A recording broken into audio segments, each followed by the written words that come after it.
Welcome back to The Short Coat, coming to you from the amazing and intense world of med school at the University of Iowa Carver College of Medicine. I'm Dave Etler, and we're talking today about a lot of things, but in part, we're talking today about how doctors get paid. There are many ways that patients have paid for their health care, like with chickens and fee-for-service and value-based payments and concierge subscriptions.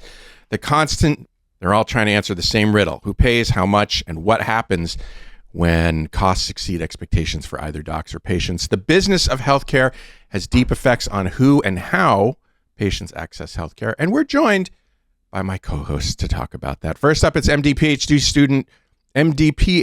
student Riley Bean Bush. Hi, everyone. M2 Zach Grissom is here. Hi. M3 Alex Nig returns to the mic. Hello. M4 Jeff Goddard joins us via the internet. Happy to be here. And if you thought that was all short coats, you'd better sit down. Sit down.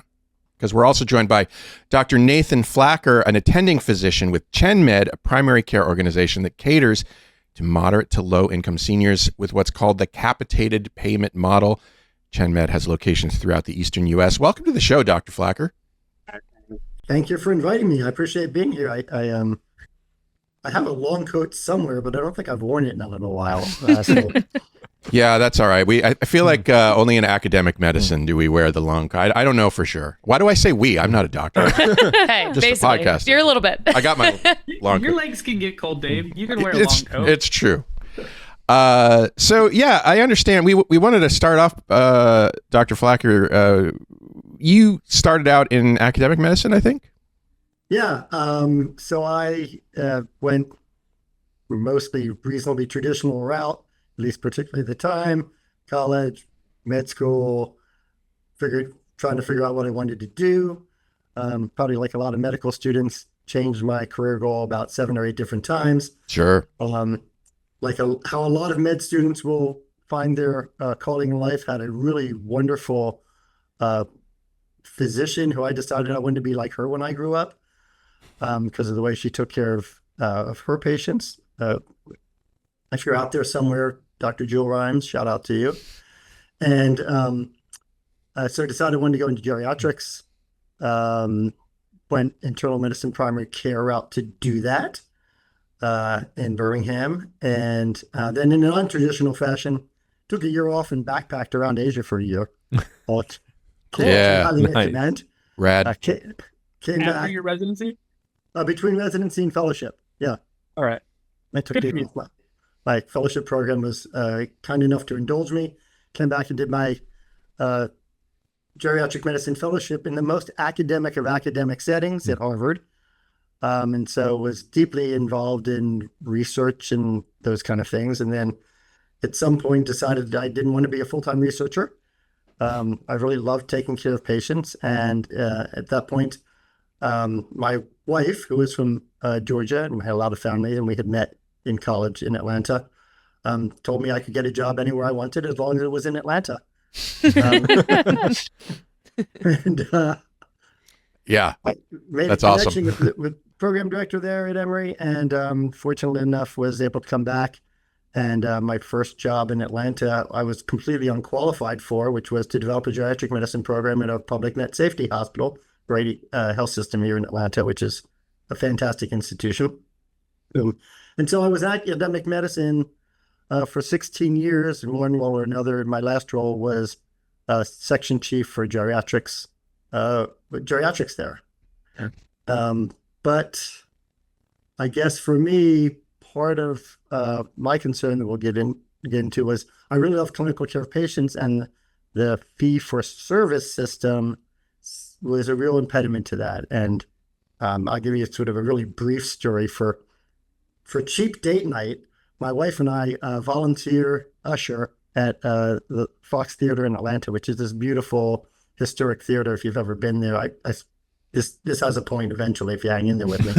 And so as you drive to the Fox Theater in Atlanta, on some of the most expensive real estate in the entire city at the time, they were building a $400 million proton beam facility. And I got nothing against, proton beam facilities. It's useful for some stuff. That's fine. So $400 million for proton beam facilities seemed to the healthcare institution powers that be to be a reasonable expense. And you can certainly make money with proton beam facility for sure. What is it? Yeah, I was thinking that sounded more like the loop. Oh no! And so and it's cool. Like and by the way, it's cool. We like cool stuff. Yeah, So, cool's good. like if you're targeting certain spinal tumors, retinoblastoma, sometimes they use this for. I'm not an expert in radiation therapy. Sure. Prostate cancer. So you can like target the proton beam to like the thing you're trying to fry. This is the internist explanation of how a proton beam works, right? And then you don't have as wide a field of radiation causing damage. Like there's good stuff about it. Yeah, So, good stuff. fair enough. Sounds good. So $400 million for proton beam facility. And at the same time, I was having a wrestling match over whether a social worker for a geriatric medicine clinic was an affordable investment. Okay. Because you get paid for doing proton beam facilities and you don't get paid for social workers. So from a business point of view, sure, it made sense, but it's hard to have a geriatric medicine clinic doing good work without access to a social worker. And so there's a lot of those little things that are incentivized in fee for service. And so I had the opportunity, fortunately, it was a bit of a friend of a friend of a friend. A friend of mine had already joined the company, and I had another. Like the guy I used to work for in Atlanta was in a golf foursome with somebody from ChenMed at one point and asked if they knew anybody in Atlanta. I was like, that kind of deal. But it was a great opportunity to come and be in a completely different financial model, which we'll get into, which is the value-based care model, which pays you for, or at least you make your money if your patients were healthier. And that seemed to be a pretty good alignment for me. And so I made the jump and been here 8.5 years. Do you have to do a fellowship in gerontology to take care of, or in geriatrics to take care of elderly people? I feel like most internal medicine doctors take care of geriatric patients without a fellowship. It's a great question because if you felt like that you need to be geriatric medicine certified to take care of seniors, then we're stuck because we don't have enough geriatricians anyway. So from a practical point of view, that's it's an impractical approach. Also, many internists, family medicine, internal medicine docs take care of seniors. But just because you take care of an older person doesn't mean that you're doing geriatric medicine, because it's about the approach. It's about understanding how multiple coexisting comorbidities impact with each other. It's about understanding and assessing the functional capacity of the person, about what matters most to them, about how medications affect them differently. So can an internal medicine, family medicine trained doc take great care of older people? Absolutely. One of the key roles for geriatricians is to work with healthcare systems or healthcare institutions, or in my case, a healthcare practice, and trying to design the practice in a way that if you're not geriatric medicine certified, you're still doing geriatric medicine. That is, the systems are set up to do the right thing and make doing the right thing easy, as opposed to making doing the right thing harder. So, for example, care of seniors can become super complicated, but you can set up the system that helps simplify their complex care in a way that is both helpful to you as the care provider and, again, super helpful to them from a patient point of view in terms of understanding and being able to manage their healthcare. So the difference is the system is set up specifically for this population, whereas other systems are set up to cover broad populations, and so maybe don't cater very well to the needs of this group. That's fair. Yeah, I would agree with that. Okay. It sounds almost like how you're not going to have someone who did an infectious disease fellowship do every single communicable disease patient, but they're still there to be a sounding board or to be like arbiters of antibiotic use and stuff. Yeah, right. So if you want to set up your system so that you're not overusing antibiotics, there are ways that you can embed your system in it. Infectious disease specialist would be a great person to help advise you how to do that and help set those systems up and monitor them. And I have a feeling you'll touch on this, but when you talk system, are you talking the actual like providing of healthcare? Are you also talking about long-term care facilities, the family members or others who may be caretakers for those individuals? How much of the how broad is the system that you're addressing here? It's really, really broad. So everything you've described there is a yes as an answer to that. And so where you end up professionally will determine sort of the scope of your ability to impact, whether it's your clinic, your hospital, in our case, a large outpatient practice. You can certainly do it from a public health perspective. But the healthcare system is kind of everybody. What is it like? I don't know, 15, 20% of health outcomes are what doctors do and in your office. And most of it's not even what's happening in front of you. And that other 80% is still part of the system. Do you feel like, again, this feels a little bit of a tangent, but I think relevant to the conversation. We have this conversation, I think, a few times in medical school where, like you said, 20% of what affects the health of the patient or the health outcomes of the patient is something that the doctor has direct impact on, right? Whether that's the medications or the, whatever procedures and stuff. And the other 80% is outside of the clinic, outside of the hospital, outside of the healthcare system. How much of responsibility do you feel like we as providers have for that other 80%? Should we be beating ourselves up for what's happening in housing and that schooling and all this stuff? Do we abdicate complete responsibility and say that's somebody else's fault responsibility? How do you think about that? So some of that depends, obviously, on your personal philosophy, but which I'll get into mine in a minute. Since we were talking about financial setup, so under fee for service, you get paid for doing things to patients, right? And those encounters. And so all that other 80%, you might feel bad about. You might even feel bad enough about it that you'd like to politically advocate for it, but it doesn't really impact you. And so, a non-compliant patient is often seen as like, that's the patient's fault. Like, why don't you listen to my really good, I went to school for all these years. I'm really smart. Why don't you listen to the stuff I'm telling you that will be helpful to you? Oh, they're not compliant. And then it kind of ends there. When you take a capitated value-based approach, all that stuff becomes, in many sense, your problem because you're globally responsible for their health outcomes. And while we have not gotten into building housing, though that'd be super awesome, it then becomes your responsibility, our responsibility for our organization, to try and dig deeper into what the causes of that non-compliance are. It is on us to build, like if a patient doesn't want to take a flu vaccine, don't stop it. Oh, well, okay, you don't want to take a flu vaccine. It's a why. It's what are the barriers to taking the flu vaccine.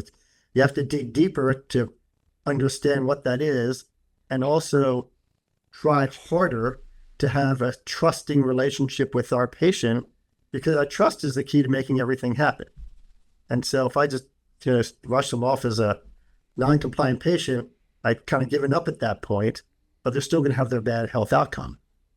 And so I do think that the way you structure the financial system of healthcare then translates into the level of responsibility that the healthcare system feels for that other 80%. Right? And I think a lot of us personally feel responsible for that other 80%, but I wouldn't say, there's a difference between beating yourself up. Like I try not to lose sleep at night most nights over it, but I certainly advocate for improvement in a lot of those areas. It's so interesting. Go ahead. Sorry, Jeff. The way you're describing, what the ideal encounter is with like digging deeper into the reasons and like trying to further explore why non-compliance is happening. Because as you're saying that seems like something that should just be like the bare minimum. Like that seems like what should happen with primary care providers, and it's it's hard because obviously that's not what is happening, and that's why we have something like ChenMed where these conversations are able to take place. But I guess it's just interesting because I think this is what should be happening everywhere, but we're not able to do that. And again, it's the way that you set up the finances. I'm not trying to be too much of money because it's not all about money, but the way that your money flows and is structured determines a lot of stuff, even by really well-meaning people. I know people that run hospital system. They're like, most of them really do care about patients and patient outcomes. But when you're in a RV, relative value unit, based system, the point is to generate RVUs. Well, financial, but it's not to generate health, it's to generate RVUs. And there may be some relationship between RVUs and health, kind of. But in your typical outpatient practice, family medicine, internal medicine practice, you have panel size. I don't know if you have panel size. So panel size is how many patients are you as an individual provider responsible for? Have your name attached to them as their doctor, right?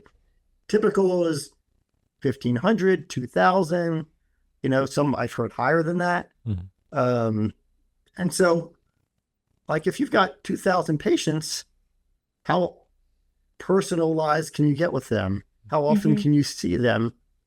I'll give you, here's a basic example. When I talk to people who are thinking about joining us, I will almost always ask them this question. So you've got, say your patient is a 70-year-old female in really good health, right? She's got no diabetes. She's got no high blood pressure. The diabetes is well controlled on metformin. The blood pressure is well controlled on hydrochlorothiazide. She's functional. She's happy. She's doing great. When are you going to see her back? Well, so in a typical fee-for-service system, you'd say, wow, she's doing pretty good.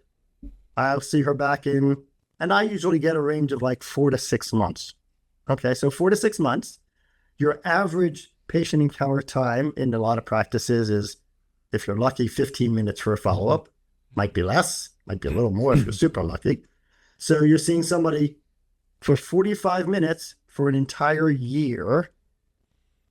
And you have all this preventive health stuff, which is all important that you got to cover, and you got to check off all the boxes for your quality metrics.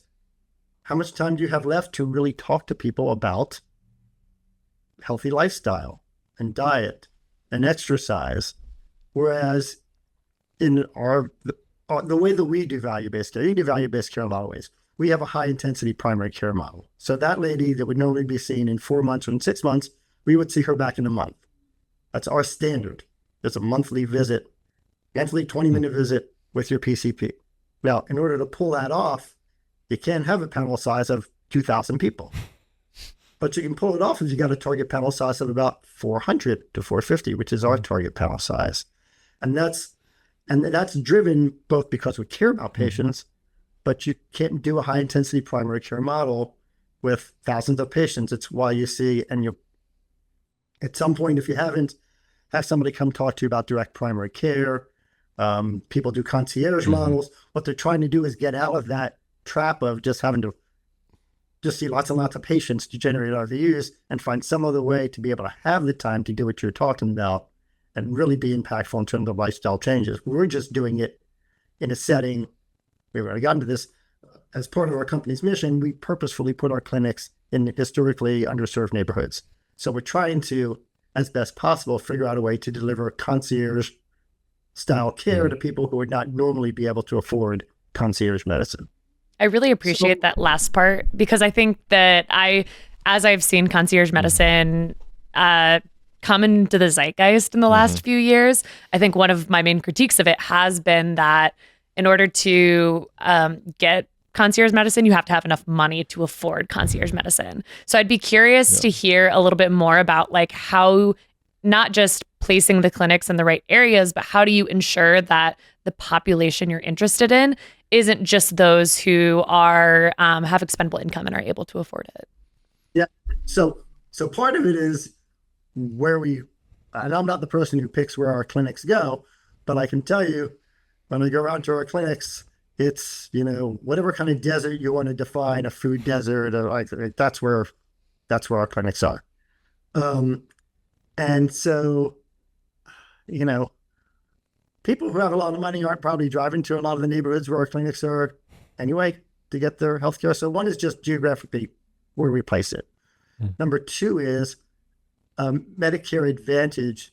Medicare itself as an organization, and Medicare Part C and Medicare Advantage are synonyms. Traditional Medicare is fee-for-service Medicare, and the Medicare Advantage is this Medicare Part C capitated system. And the flow-through is basically that the government pays an insurance company, and we're not an insurance company. I don't want to be an insurance company. The government pays an insurance company a fixed amount of money on a per member per month basis.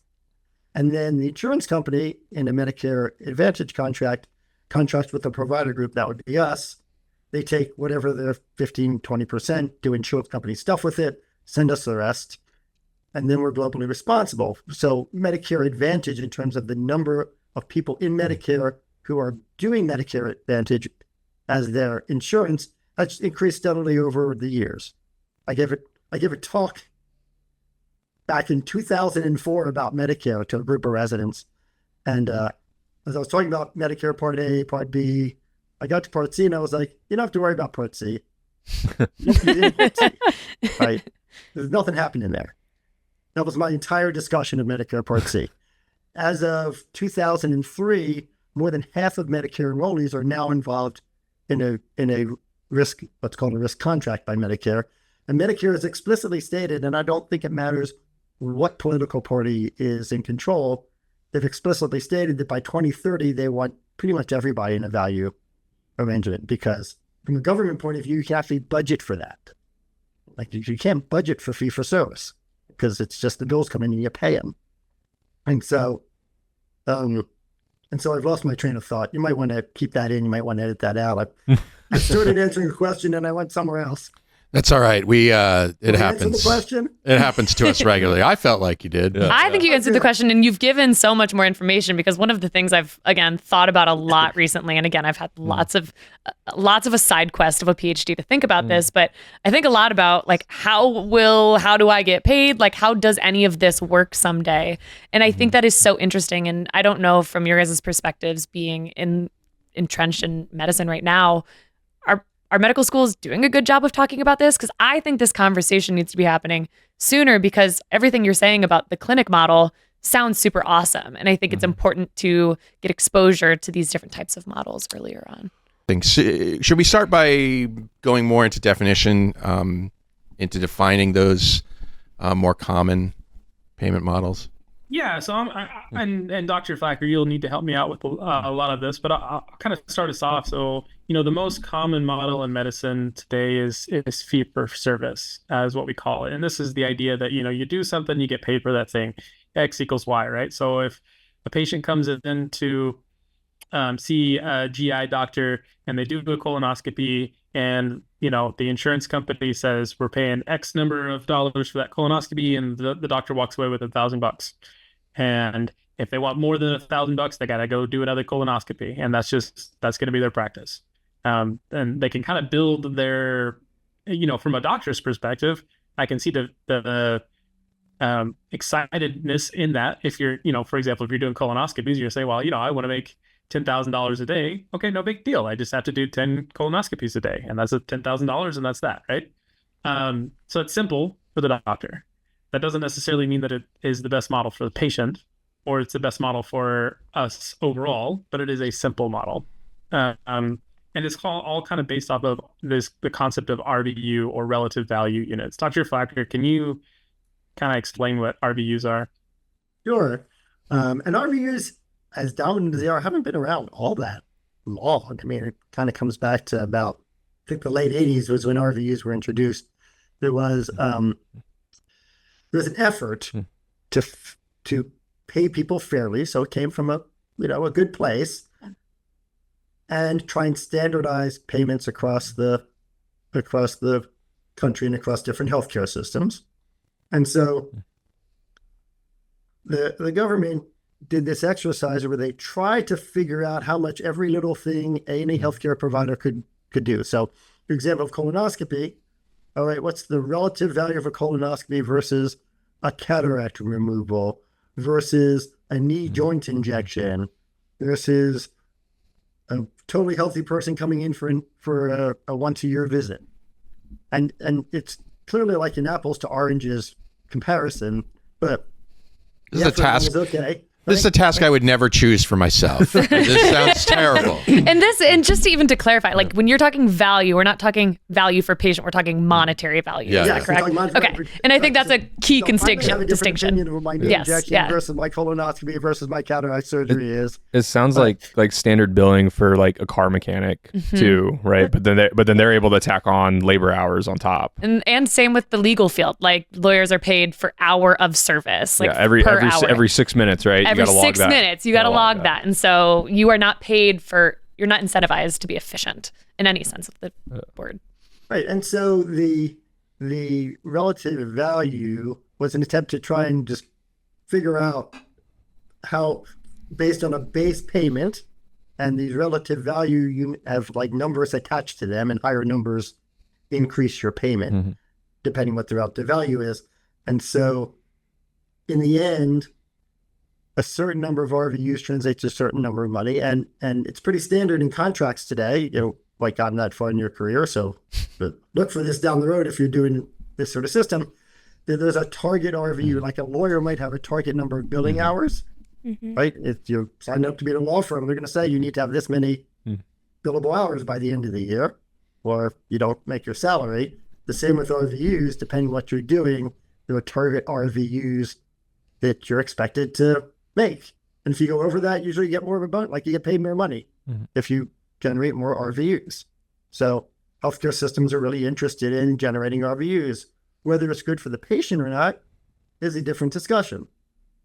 So I'll give you a personal example. Here's my personal example. My wife had a thyroid nodule felt and had a thyroid ultrasound. The size of the nodule was probably borderline to be biopsied. Fine needle aspirate is what they would do. But I was like, okay, fine. You have a fine needle. Totally healthy woman in her, I won't say her age because she'll get mad at me. In her 30s. Well, actually, maybe anyway. Totally healthy young woman. Totally young, healthy woman. No comorbidities at all. And so they sent the referral in, and the endocrinologist or the radiologist, I'm sorry, was like, okay, well, you have to come in for your pre-aspiration check. All right, but got a pre-aspiration? Like, it's, don't get me, I'm not trying to insult you, but like a medical student could do this with a little bit of guidance, right? No insult. You may or may not want to try that. No, like, don't try it at home, but with some guidance, you could probably. Sure. And I was just like, no, it's not necessary. Even though my insurance was going to pay for it, like there was time, there was energy, and it mostly just irritated me. That was like the main thing, was it just irritated me that this was completely unnecessary. And so it turned out, she had her aspiration and she didn't have her pre-one, but only because I'm a pain in the butt and I'm a physician and I know about it, right? But there's a lot, and I could understand if, if you're a lot older and has cardiac disease, like, okay, there might be a reason to do it, but it's really not necessary. And so there's a lot of stuff that happens. I still get requests for pre-op clearance for cataract removal, which even like the ophthalmology organizations say is not necessary. And, there's some of that cover your butt legal stuff going on, which is different other factor in it. But again, it's medically, except in certain circumstances, it's not really necessary. So there is inefficiencies that are perpetuated because there are money-making inefficiencies that may not, in many cases, contribute to overall health.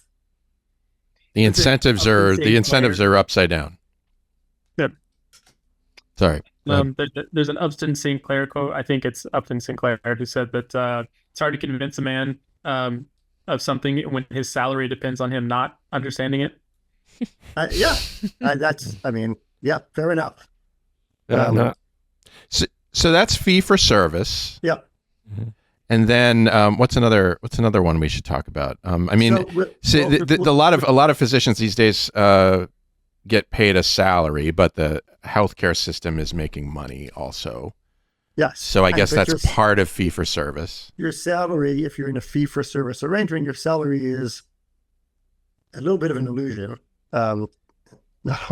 Because you get that salary if you generate this many RVUs. Oh, okay. I get it. And if you don't generate that many RVUs, you don't get that. So usually they'll protect your salary for a couple of years. Sure. Yeah, that's what I was going to say. I've heard of primary care ones is you get hired in, you're going to have 200K, 250, and then the second year it's guaranteed 225, and you can get back up to that because you're paying off your debt for all these RVUs that you haven't generated as they start expanding your panel month by year until you potentially hit 4 years or something in, and you're like, oh, I want to leave. And they're like, you haven't paid off your RVU debt yet, so you can buy your way out of the practice or deal with the non-compete and move states.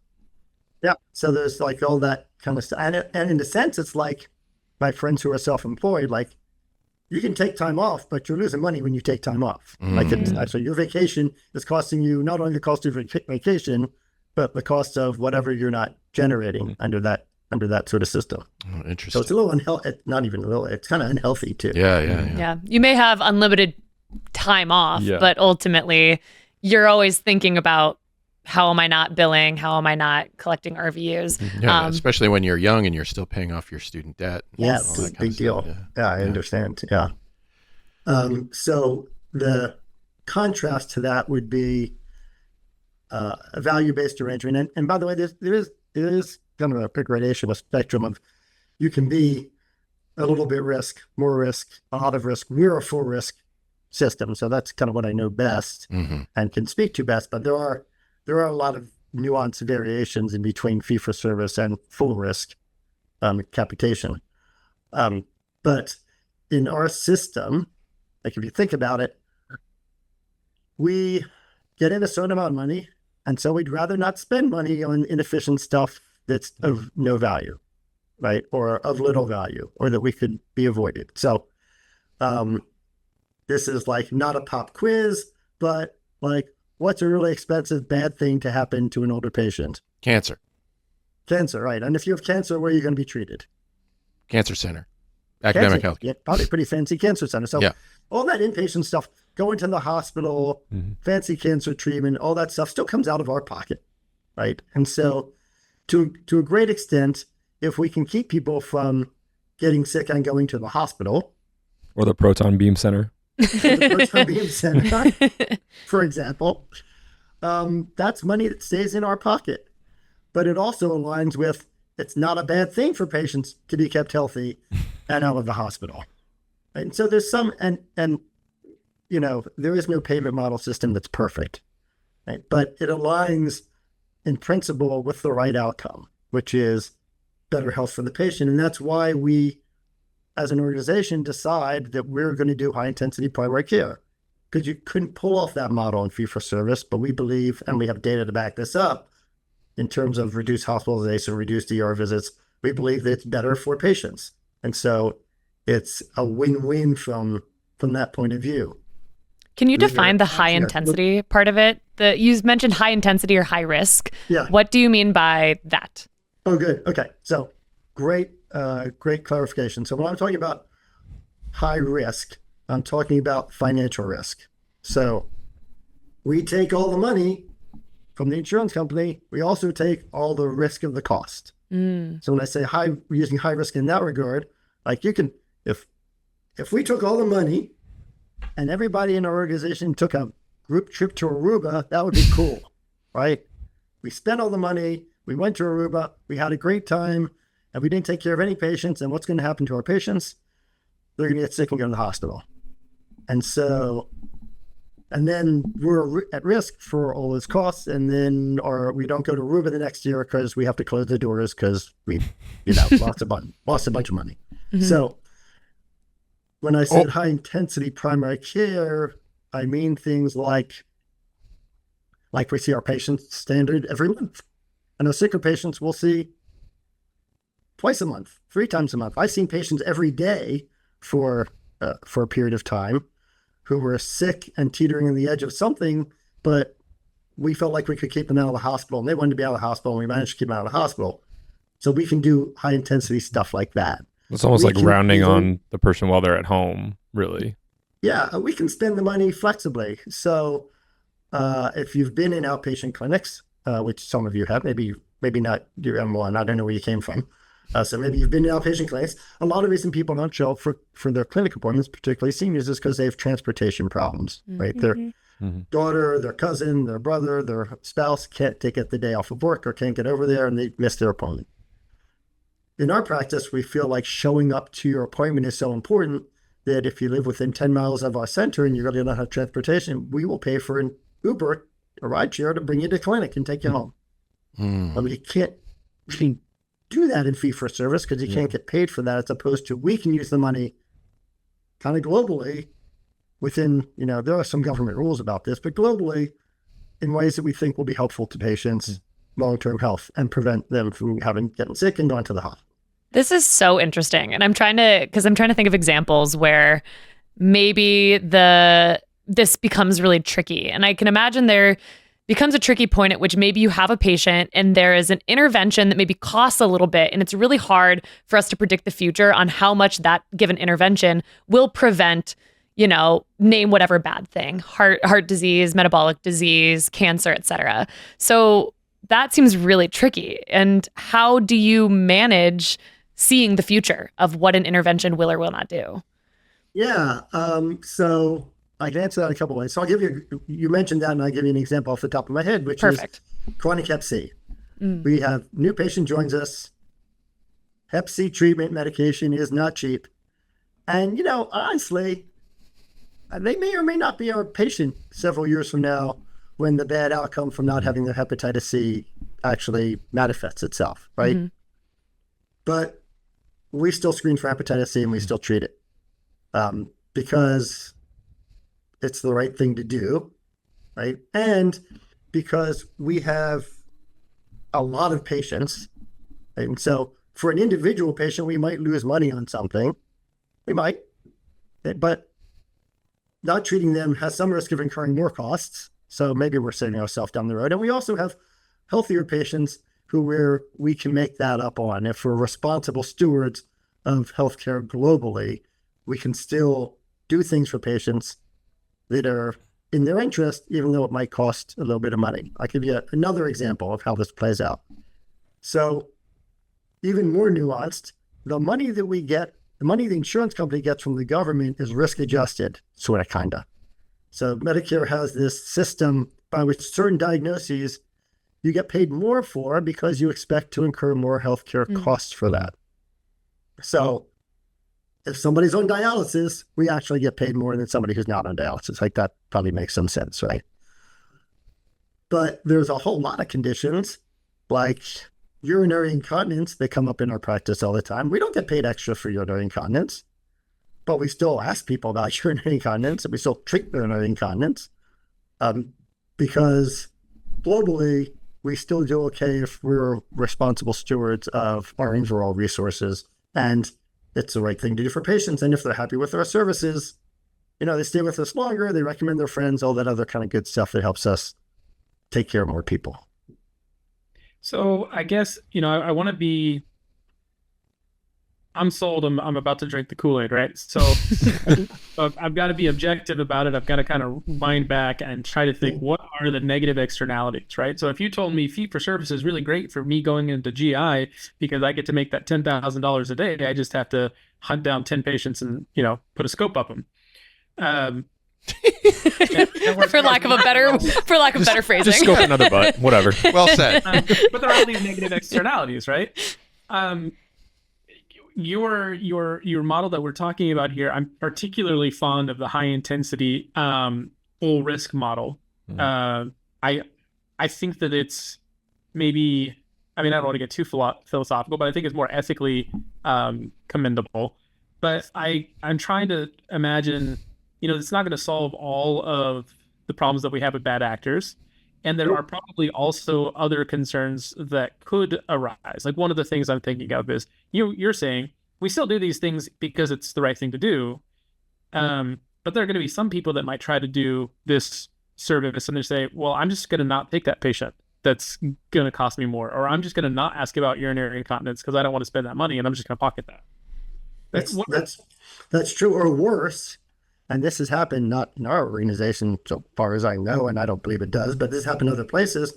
People just make up codes or have some AI system that adds codes. There have been organizations that the government has, fined substantial amounts of money because their process for assuring that the diagnoses that risk adjust are actually real things in reality were not very tight, or computers were adding them, or, so we have a very robust coding department, even though we don't do 9921 boards and fee-for-service, to be sure that we stay honest about the coding, because it would be tempting, as you might imagine, to be not honest about the coding. Yeah, that's a big criticism I've seen of Medicare Advantage programs in making to CMS the patients seem much sicker while trying to attract the healthier seniors at the same time, rather than the ones that are going to cost them more. Yeah, and on the other hand, that some of the pushback is to me a little quizzical also. So one of the, I don't know if it was complaint actions, investigations, it wasn't us being investigated, but was because the insurance company was sending a nurse into people's homes to do screenings for stuff. Check for vascular disease, check for diabetes, A1Cs. And so that was interpreted as searching out not real disease and upcoding, but when they were actually we were getting people screened. I don't think that was all that bad. But it was, maybe it was financially driven, but at least it was to some purpose. The other interesting thing from the way that the financial dynamics work is if you have only healthy people, from a financial point of view, your potential for making money is less, because our value, our ability to produce financial results is in many ways dependent between how much we can improve things. So God bless 70-year-old, totally healthy female tennis players. That's great. Good for them. I'd like to be that. But we're not going to do a whole lot to improve their health outcomes, because their health outcomes are going to be good either way. But we go into an inner city neighborhood with poor health literacy, 60% of the people have diabetes, 70% have hypertension. Nobody's taking their medicine because they've got a well-earned historical distrust of the medical system to begin with. All that stuff, we can really make a big impact in that kind of community. And that by big impact, I mean both a health impact and because we can improve their outcomes compared to sort of usual care or usual not care, as the case may be, then we can perform well on that side too. While we're here talking maybe devil's advocate stances, I think your clinic is so interesting, and I think it is important that it has kind of found a niche and that it takes Medicare dollars and it works on geriatrics. But there's also the argument to be made, which is that in order to improve the health of those in later stage life, you should actually improve their health at the beginning of life. So improving their health through young adulthood and through early adulthood. The problem there is that people are not receiving Medicare at that time. So now we're looking at concierge medicine or having people who have healthcare just through their jobs, or maybe not even through their jobs, Medicaid, whatever it may be. So have you seen any models that are doing this well at these earlier stages where basically government insurance is not necessarily always present for those patients? Where it's being done mostly is government related. And there's some pediatric programs that are similar, kind of capitated, value-based. So I don't think you're playing devil's advocate. I agree with you. It would be great if this could be expanded into other populations. I think that if that's going to happen, it's going to be by transitioning regular old insurance from fee-for-service to an outcome basis. There are employers kind of looking at that, and part of a whole different other discussion, maybe a good a good topic for you all to get into some other time is all the downsides with employer-based healthcare insurance. That's like a whole other problem topic, which in many ways is uniquely a United States problem. Yeah.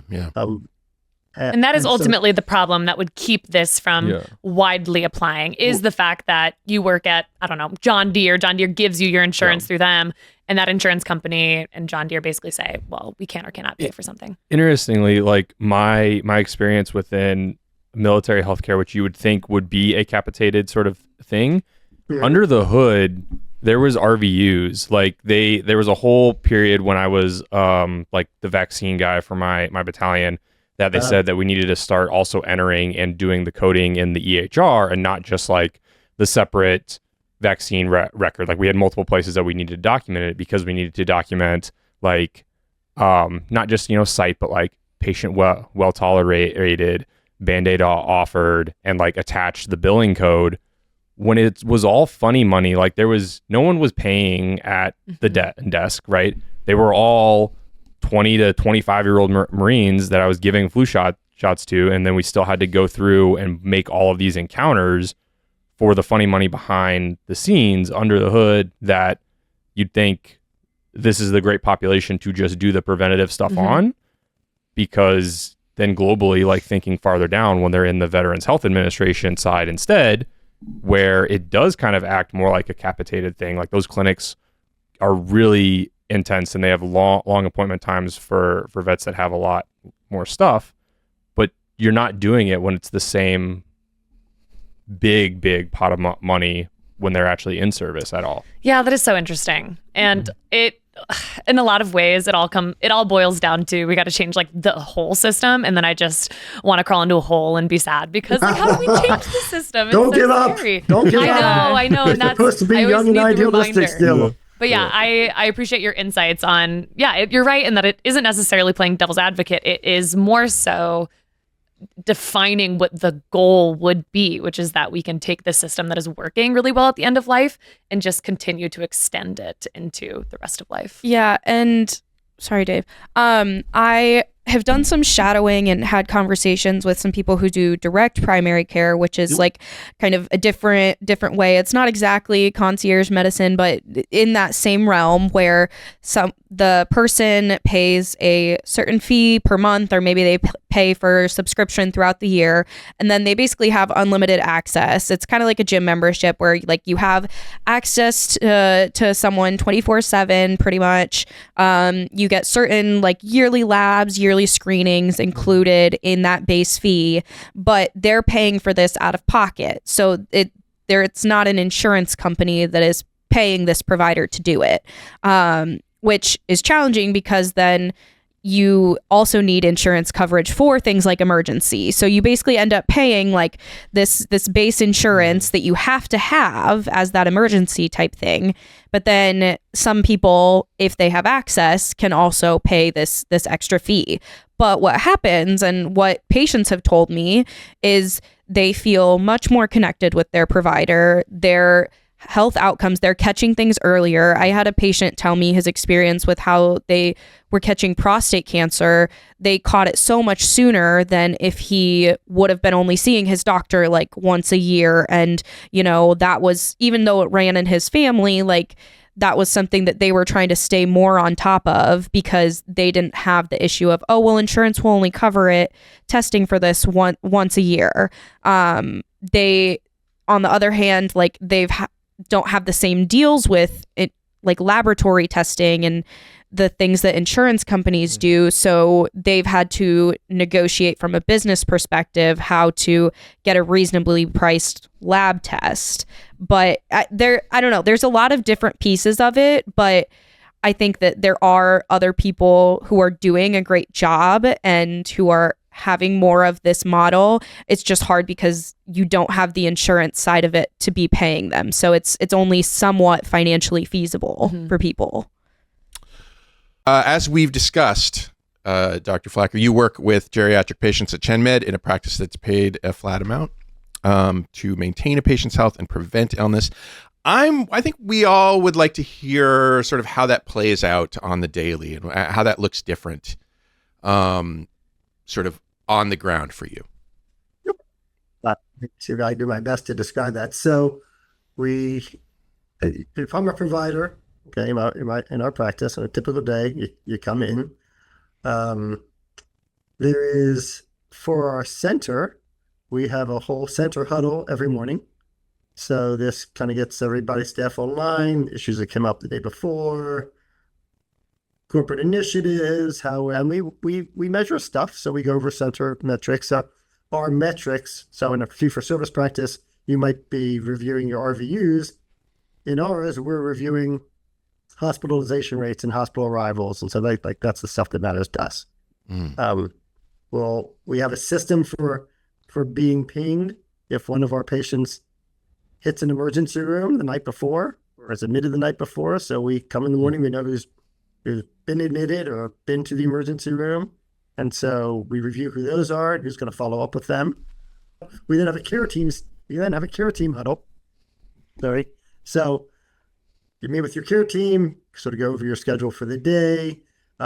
Here's an example of a high intensity primary care model. So if you have a patient under normal fee for service who has whatever trouble, shoulder pain, back pain, headache, whatever they walked in for, first of all, we'll see them. At some practices, we'll just tell you to go to an urgent care. Some practices accept walk-ins. We don't accept walk-ins. We celebrate walk-ins. We want people to come see us, right? We actually don't even call them walk-ins. We typically refer to them as patients in need. Like, some of this is about mindset related to patients. And to be successful in our practice, you have to have a somewhat different mindset. So part of our routine process would be if somebody came in as a patient in need a day or two before, we've called them to see if they're doing better. It's not call us back if you're not doing better. We're reaching out to be sure people are getting better. We have patients we've identified as our higher risk patients for a variety of reasons. And there are people we see every 2 weeks instead every 4 weeks as our standard. And on the week that we're not seeing them, we call them to see how they're doing. We call them love calls in our practice. Okay, so we do a love call on the off week. How you doing? Go over things. So those kind of things, those love calls, if there were issues, are reviewed as part of that huddle to determine, if the PCP, if the provider needs to reach out to those patients or somebody on the care team. Then you start seeing people. Once a week in our clinic, we have an all provider meeting, which is about people who have been hospitalized and lessons learned from that. I'm going to say something that we say around here that everybody knows isn't true. But again, it's about mindset, which is that we try to look at things as that every hospital admission is a failure of outpatient management, which doesn't really mean it was a failure. It just but if you come at it with the perspective of, okay, this person ended up in the hospital, let's dig deep and see, maybe it's, it's very often not even the quote unquote provider's fault. If you're going to try and assign fault, we don't really try to assign fault. We try and figure out our systems, but maybe the patient had an appointment, canceled the appointment, we didn't get them rescheduled for whatever reason. So we have to then go look at our rescheduling system and see how that miss happened. So we review those hospital arrivals. And then there's another meeting once a week, which is with the entire clinic about our highest risk patients and what we're actively doing that week to prevent them from getting sicker. Whether it's connecting with a social service, there's a whole variety of reasons somebody might be a high-risk patient, and what interventions we can do to prevent that. So, they say in our practice, the visits are 20 minutes for follow-ups. The documentation requirements under value-based care are much less than under fee-for-service, so we can be really efficient. And so when you've been in our practice for a while, again, from a provider perspective, it's very possible to see the patient, complete your note, have it closed before you move on to the next patient. And that's what we work very hard with. People who have come out of residency training, very often other practices, just write too much stuff, but get uncomfortable when you try to make them write less stuff. Because since, your very earliest medical school days when, you have your 80-year-old patient that you're starting out with the APGAR score on, there's just all this stuff, it's just not relevant, right?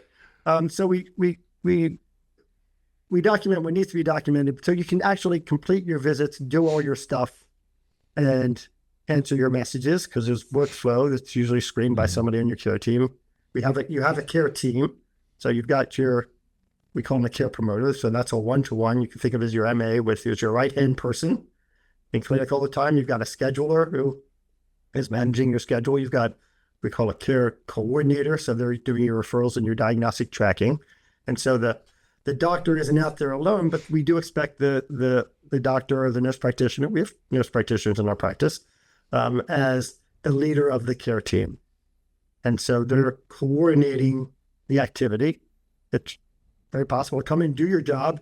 And when you're done, you have worked very hard at a fulfilling job, but you can go home and not have, in prior places of appointment I've been, what's called pajama time. If you go and interview in a practice, ask what their pajama time is. And I may not even need to define that term for you to be able to figure out what it means. Yeah. Well, I think we got it. We got it. The amount of time you spend at home doing documentation, calling patients, whatever. Yeah, but it's because of, our organizational mission. It's not easy, right? You might think, okay, normally you have 2,000 patients, you only have 400 and 450 patients. That's got to be like a cushy job. We're seeing our people more frequently. Yeah.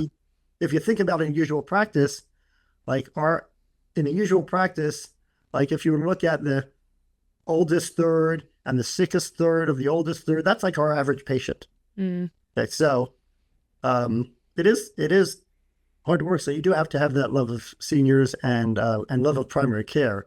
But if you have that, then it's super fulfilling. Like, I make people's lives better every day. That's kind of a nice thing to feel, and better in a real tangible way.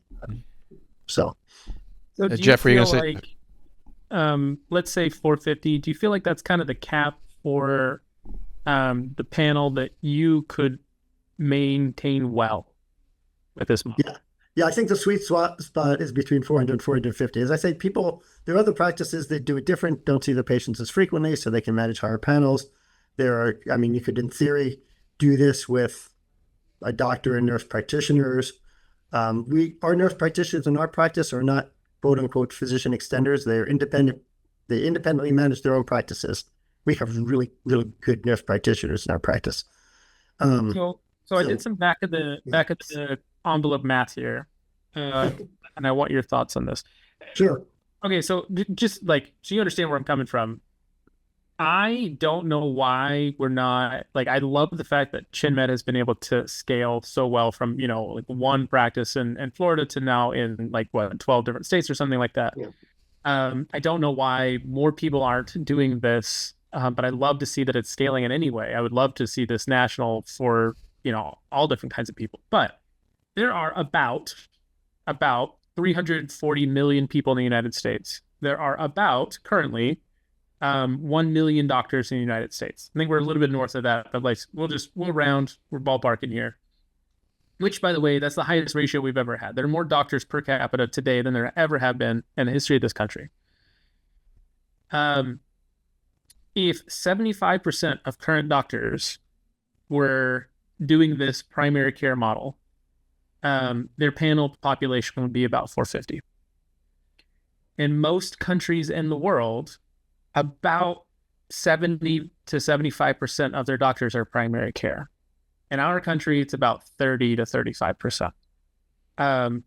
So this right now, again, I'm not going to convince every doctor in the country nor every politician in the country tomorrow to switch this model, but it is feasible. We'll see. The show hasn't come out yet, Jeff. maybe they'll all jump on board. But the point is that the numbers are already there that we could do this. And you're working with the most important population, I think, the population where we're going to be making the most, in the short term, the most significant difference, right? You take a 5-year-old who's in a relatively healthy home and, upper middle class, I've got a 9-year-old, he's got 2 parents that are going to be doctors. He's kind of fine. I don't know that he's significant.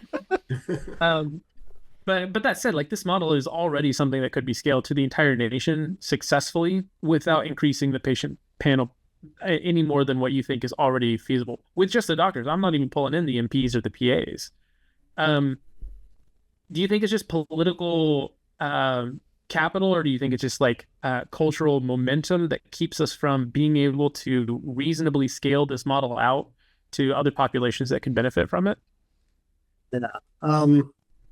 Okay, so before I answer this question, I should probably add the disclaimer that this is about to be my opinion and not necessarily represent the opinions of ChenMed or any of its ownership or important people there. So, wow, good question. And I haven't done that math that way before, so that's really neat to hear that we actually could do it feasibly if we had the desire. So a couple of things. So one is an issue that you all are familiar with, which is the tremendous amount of medical school debt. So you might want to be idealistic, but when you graduate medical school, like, how are you actually going to pay that back? And there's significant salary differential between different specialties in primary care, right? I think that people, there's also a certain cachet to being a specialist that people are attracted to, which I think pulls folks into that. I think also the training environment, being pretty much everybody's being trained in an academic medical center. You have high contact with academics and academic specialists. And so people at the medical school level aren't really seeing primary care in the way that they're seeing specialty medicine. And even, and no knock against primary care practice in academic settings, but it's different than community-based primary care. And, yeah, you're talking about exposure to different ways of doing things, which I think that we also, now getting into some of the nitty-gritty, the way that we pay for medical education. So I don't know why we're paying, and my cardiology friends will now be mad at me. I don't know why we're giving graduate medical education, so much graduate medical education money to cardiologists when we've got like lots of cardiologists. We may not have them in the right places. Different other discussion, how you incentivize people to go to rural communities, right? But there's, and the other data is very clear. If you want to improve the health of a community, you don't drop 100 cardiologists there. You drop 100 primary care docs there. Right? That data is clear. We've known it for a long time. So in a lot of ways, I really got to scratch my head about the politics of this, because if you try to take an objective look at it, like, lots of primary care and health-based outcomes is a great way for us to improve health and save money in the country. So if you're a fiscal conservative, why you would not be all over this, I don't know. Except that we have a tradition in this country, and we equate lots of specialty care and fancy gizmos and proton beam facilities and and all for robotic surgery and all that other stuff. But I did the math, which I won't remember off the top of my head. But $400 million, I will just say, will buy you a lot of social workers. And who's good, and what's the differential in terms of outcomes and improvement in health and happiness of a community of a proton beam facility, which will help some people, no doubt, or a couple of thousand social workers being able to really dive deep into the people that need their assistance, which probably was more of a soapbox complaint than actually answering your question, now that I reflect on it. But I think it's fair, because I think I am going into the shortest path to the upper class of American society, right? I'm going to be a physician. Physicians make up the vast majority of the top 10% of income earners in this country. We're wealthy class, and that's a great privilege. We try to give back to the community with our service and all that stuff. So I'm not trying to denigrate doctors for making money, but at the same time, there is no doubt in my mind that, barring unforeseen catastrophe, I've got a real shot at 90, and probably beyond that.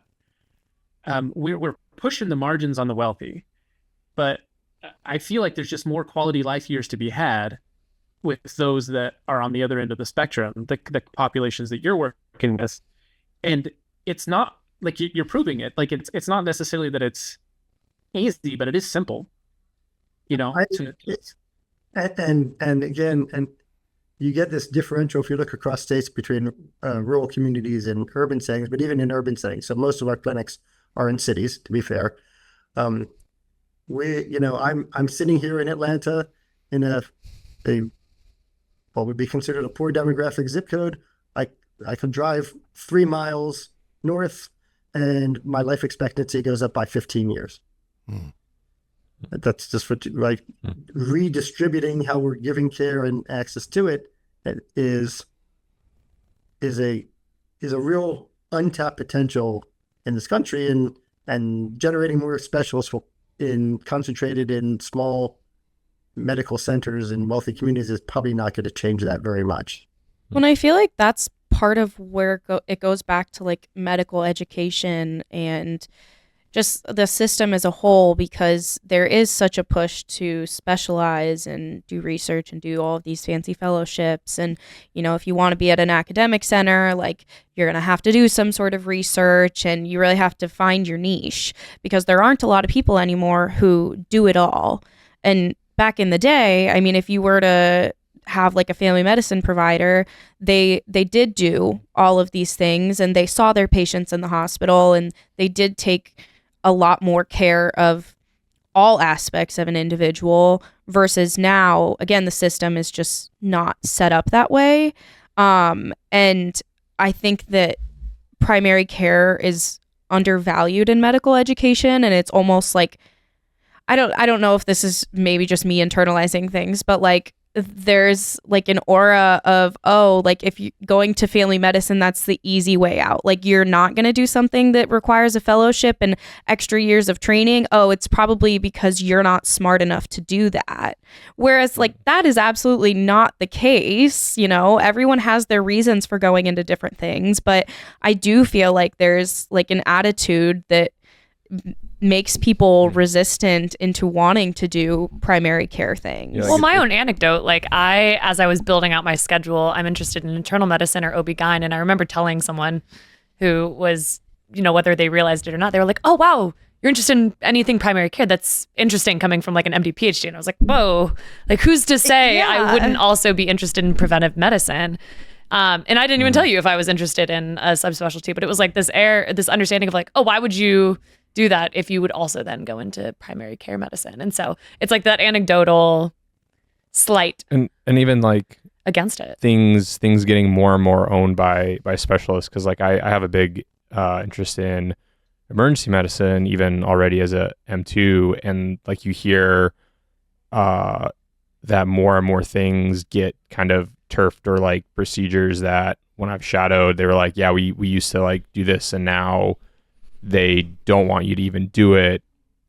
Not that there's like a difference necessarily that they can point to for an evidence-based reason for not doing this or that procedure at the bedside in the ED versus This is mine now. Yeah, versus it's like now owned by bringing a specialist either to come do it, or you're just gonna be a transfer center. You're barely a resuscitationist as that person. You're just the referral to get them air cared from tiny little rural county in Iowa to Iowa healthcare instead. So yeah, it's pervasive. I interview graduating primary care family medicine residents in some programs. I ask them what they what kind of procedures they can do, can't do. And so not trained to I do joint injections all the time, right? Not even trained to do joint injections, because at their place all the joint injections went to sports medicine. Mm-hmm. And so they didn't get the opportunity to learn, to be smart enough to do it, and I could teach them to do it. I do. But the training is so segmentalized that now we have primary care trained doctors who aren't comfortable doing primary care stuff, because they haven't been able. All the people with diabetes go to endocrinology, and all the people with a heart go to cardiology. And all like, at that point, it's like, what are we doing? Right, and because in a to be super cynical about it, in a outpatient primary care practice, right, you are a loss leader, right? The health system tolerates you because you get people in the term loss leader, right? So you probably figure out what that means too, right? So they're willing to lose some money on you because you bring people in who you can refer then to people who they can make money on. In a fee-for-service system, specialists are and proceduralists are responsible for probably about 95% of the revenue, right? And primary care is, if you're doing really well, you're kind of breaking even, and so you're tolerant. And so how important are you to the healthcare system, right? If you switch to a value-based model where keeping people out of the hospital and keeping them healthy is important, now suddenly primary care is super important because you're about 80 to 85% of the revenue. So even from a primary care importance and prestige point of view, it flips the script on how healthcare operates and how healthcare is incentivized from different specialties. I mean, we'll do a thought experiment, okay? Here you are, University of Iowa, great place. Like, you must have been super great college students because it's, a great place to go to medical school, right? Yeah, we like it. Yeah, so you go out there and you check in with all the family medicine people and all the internal medicine people, and those people are so great at their jobs that nobody is ever hospitalized. How happy is your healthcare system? Probably not very. Probably not very. And that's a fundamental tension that you get in healthcare systems under a fee-for-service arrangement. Frankly, that was a really good place to end. Yeah. It's a really good line to I end think on. the thumbnail That's a should good be mic drop. a rotisserie chicken from Costco for the loss leader there. Put that in the thumbnail. I just had getting to, people I had in to the get that door. on tape so that you'd remember when you're going back and editing. I'll think, yes, very good. Shortcuts, if you have something you'd like to say about today's show, something you want to hear about today, question you have, go to theshortcut.com/tell us and send us a message. Otherwise, thank you so much for talking with us about capitated payment systems and the way that you do health care at ChenMed, Dr. Nathan Flacker. Hope to see you again someday. Happy to come back. It's great to see the future of medicine in front of me there. Yeah. Otherwise, that's our show. Until next time, I'm Dave Etler, saying don't let the bastards get you down. Say bye, everyone. Bye. Thank you.